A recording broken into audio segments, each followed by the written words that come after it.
Hello everyone, I'm Trent at the American Royal in Kansas City, Missouri. Dr. Joel Derouchey, are we in Missouri or Kansas? We're in Missouri, but a stone's throw or... There's Kansas right there. Exactly. We are in the pig show. Joel's family and myself both like to participate in the pig show, but we both also happen to be in the commercial world. Dr. Joel Derouchey is one of the famed swine nutritionists at Kansas State University. This is where you say, yes, K-State has all of the answers to animal nutrition.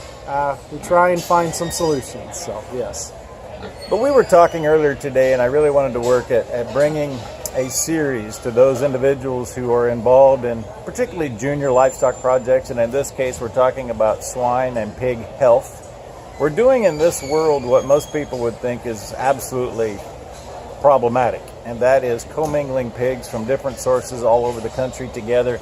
In fact, I believe there are 12 different states exhibiting pigs here at the American Royal this year.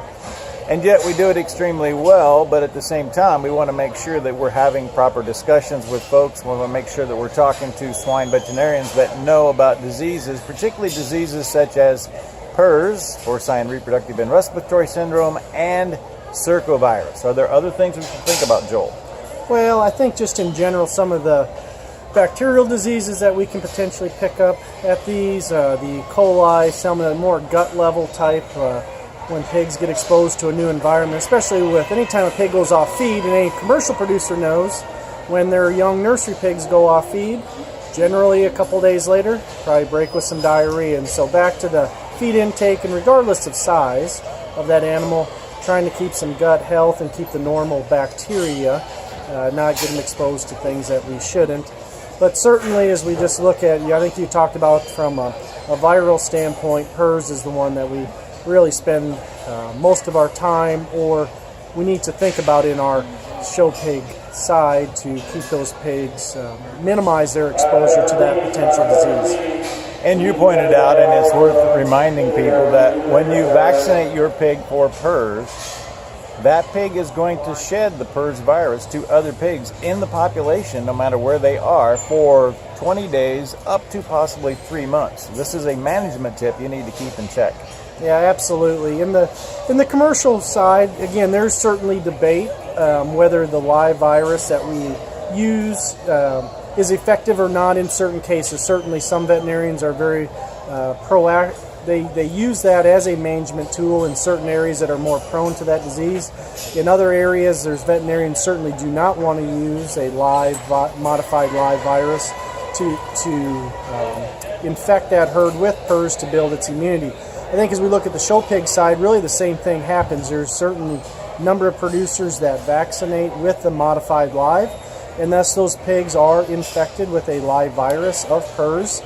And over time, they will build their immunity. But as you point out, which is the biggest concern for a lot of producers, and then obviously the youth that purchase pigs from different producers, those that purchase the pigs that are not vaccinated will serial convert when exposed to those that have, if they're still actively shedding from those herds. So it certainly causes a very mixed dynamic when we look at commingling these young pigs, especially from different herds, depending on their health protocols.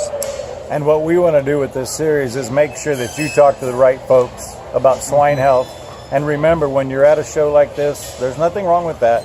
But be careful when you go home. Isolate those animals for a minimum of 15 days, possibly 30 days, and know where you're at. Consult a veterinarian that at least knows what PRRS is, and let's make proper decisions based upon the facts. Thanks, Joel. Absolutely. Thanks for having me on, Trent. Oh, you had some other thought? No, I think the biggest thing is when you talk about veterinarians that know, many of our youth swine projects are in areas where they may not have a swine veterinarian that deals with commercial production, and may just have the show pig side.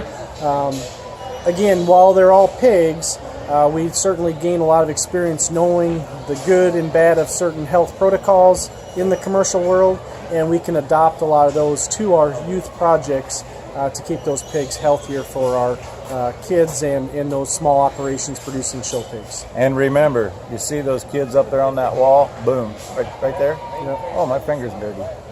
we're here to make the kids better, not to make the livestock better. Absolutely. But we want better livestock along the way, particularly with animal health. Dr. Joel Derouchey and myself from the American Royal 2017. I'm Trent Luce. Thanks for joining us. And talk about health.